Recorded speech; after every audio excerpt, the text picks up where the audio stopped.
శుభోదయం. క్రీస్తునందు ప్రియమైన విశ్వాసులారా, మన రక్షకుడైన యేసుక్రీస్తు వారి యొక్క పరిశుద్ధ నామములో మీ అందరికీ ఉదయకాల శుభాలు తెలియజేస్తున్నాను. 25th ఫెబ్లో మరి ఉదయం దేవుని యొక్క చల్లని మెల్లని స్వరం వినేటువంటి కృపను దేవుడు మనందరికీ అనుగ్రహించడాన్ని బట్టి దేవునికి మనం ఎంతగానో కృతజ్ఞతలు చెల్లించాల్సిన వారుగా ఉన్నాం.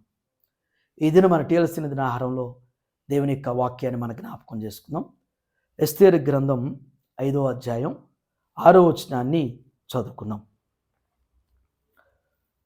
రాజు ద్రాక్షరసపు విందును కూర్చుండి ఎస్తేరును చూచి, నీ కోరిక ఏమిటి?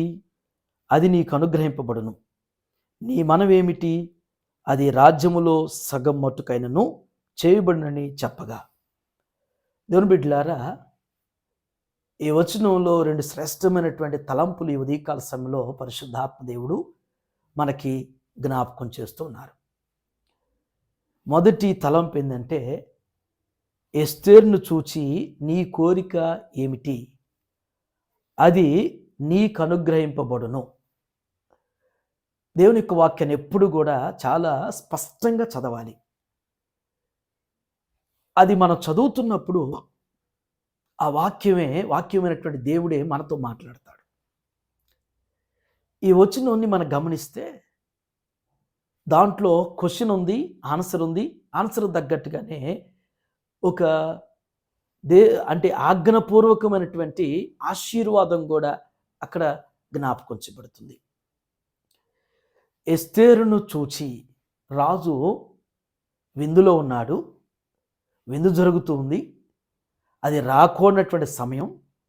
రాజు యొక్క పర్మిషన్ ఉంటేనే, ఆయన అంగీకరిస్తేనే ఆయన ఎదుటికి రావాల్సినటువంటి పరిస్థితి. ఎస్తేరు ఆ సమయంలో రాజు సముఖానికి వచ్చింది. అక్కడ జ్ఞాపకం చేసిన మాట, ఎస్తేరును చూచి. మనకి తెలుగులో ఒక సామెత ఉంటుంది, కొందరిని చూస్తే పెట్టబుద్ధి అయింది, కొందరిని చూస్తే తిట్టబుద్ధి అయింది అనేటువంటిది. అంటే దీని అర్థం ఏంటంటే, బాహ్య రూపంగా అది చూసింది,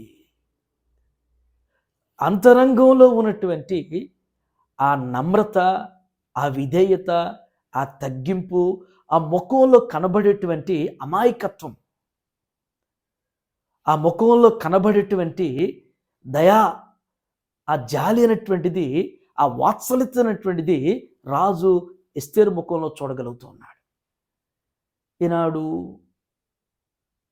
మరి విశ్వాసుల్లో పురుషులైనా స్త్రీలైనా కానీ మన యొక్క హృదయంలో ఏదైతే ఉందో మన ముఖ కవళికల్లో అది కనబడిద్ది అనేటువంటిది మరి జ్ఞాపకం చేసినట్లుగానే ఎస్తేరును చూసినప్పుడు రాజుకు దయ పుట్టింది. వెంటనే ఆయన చెప్పిన మాట, నీ కోరిక ఏమిటి? ప్రశ్న అడుగుతున్నాడు, నీ కోరిక ఏమిటి అని. ఆమె చెప్పక మునిపే ఆమెకు వరాలు కురిపిస్తున్నాడు. ఆమె అడగక మునిపే, ఆమె కోరుకోక మునిపే వెంటనే రాజు అంటున్నాడు, అది నీకు అనుగ్రహింపబడును. ఆమె ఏం అడిగిందో, అసలు ఏం అడగటానికి వచ్చిందో, ఏం కావాల్సి వచ్చిందో అది ప్రక్కన పెడితే, నీ కోరిక ఏమిటో అది నీకు అనుగ్రహింపబడును. ఎందుకంటే దేవుని బిడ్డలారా, ఎస్తేరు యొక్క వ్యక్తిత్వాన్ని ఎరిగినటువంటి రాజు.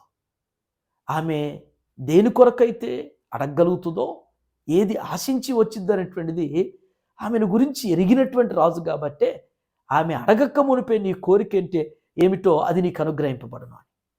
దేవుని బిడ్డలారా, ఇది రాజుకు ఎస్తేరుకు మధ్య ఎలాంటి సంబంధం ఉందో, మన రాజు అయినటువంటి, మన పరలోకపు రాజు అయినటువంటి మన ప్రభువుకి మనకు అలాంటి సంబంధం ఉండాలి.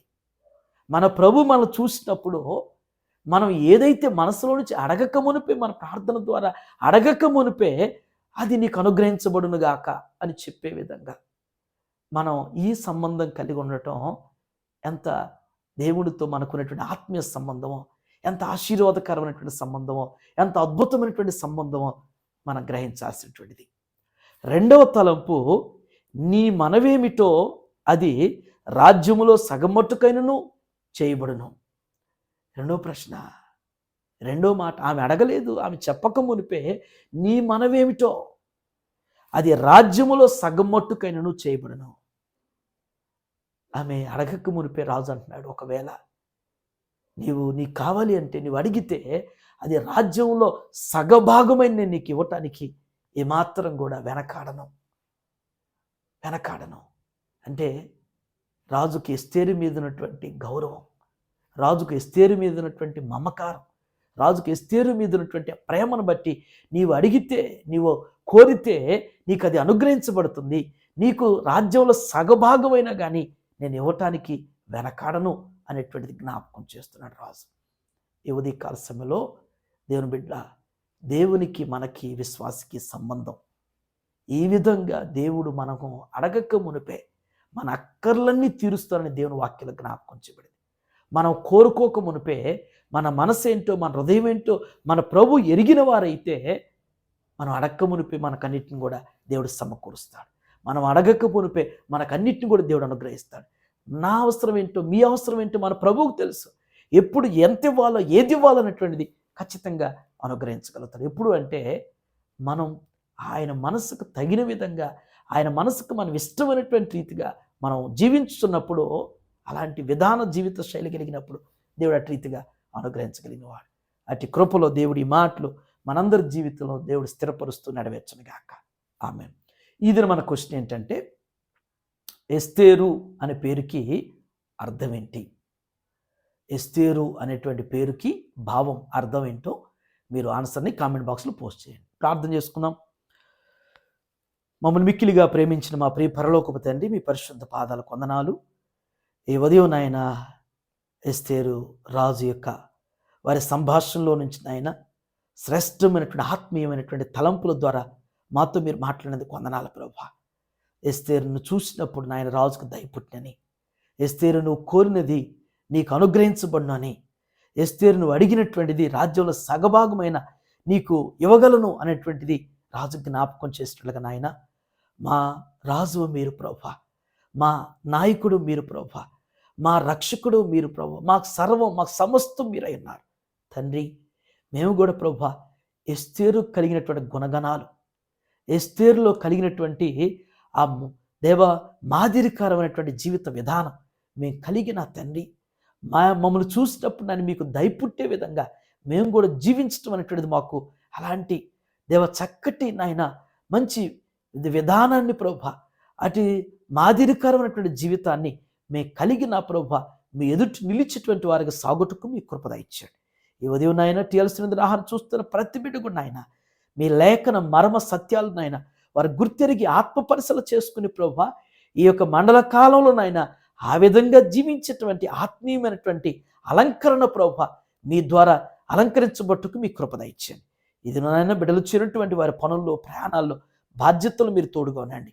ప్రతి బిడ్డకి, ప్రతి కుటుంబానికి కావలసిన అక్కర్లు మీ నామలు తీర్చిన ఆయన మీకు సాక్షికరంగా నడిపించి బలపరచమని యేసు నామములో ఈ ప్రార్థన మీకు సమర్పించున్నాను తండ్రి. Amen. God bless you all.